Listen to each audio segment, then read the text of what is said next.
adduunyada wax soo koobay malakin haddaad joogto cudur koob oo soo kordhay weliba kaayaabsho ood ka saynin weligaana arag waa la kulantaahe fayris koonkii loo kala xiray leesu kici waayey oo kadeedaha yimid dadkina waa ku kediyaahe konton iyo ka badan maalintiiba kalow ka sii haya kaloori ku dhici jiray bulshada kini haddaan joogno amba sidii kaduudiya ma ahan kiiska cudurkaani hadduu covid-19 yimiday waa la kala haaday adduunyadii kurteed wuxuu ka dhigay kaafya kala dheeri kariinkay wuxuu ku qoraa lala kulmaaya kariinkay wuxuu ku qoraa lala kulmaaya kurba kale waxay tahay qoftow eebba kula siiya kaafiya quraanka iyo wirdiga lagu makaalmeeyo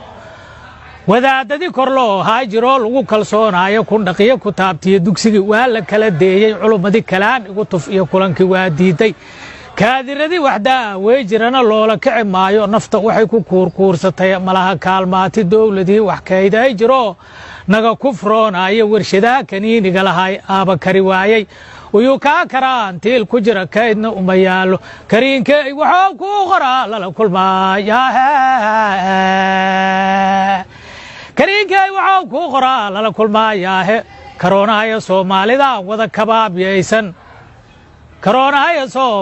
wada kabaabiyaysan ee kuftaya colaadaha ku jabay welina kooraysan uyuu koonka soo kaban haddow kani ku sii faafo wacyigelintana ay kooban tahay waa kabaalbirane ilaahow adaa kaamileh kaliyahow weyn adigaana kaalmay karoon kaa codsanayaahe karinkayna meelaan ahayn koorta uga yeeri kariinkay wuxuu ku qoraa lala kulmaaya oho kuligiin karoona fayrisa keece kala fogaada kuligiin karoona fayrisa keece kala fogaada kuligiin karoona fayrisa keece kala fogaada kuligiin karoona fayrisa keece kala fogaada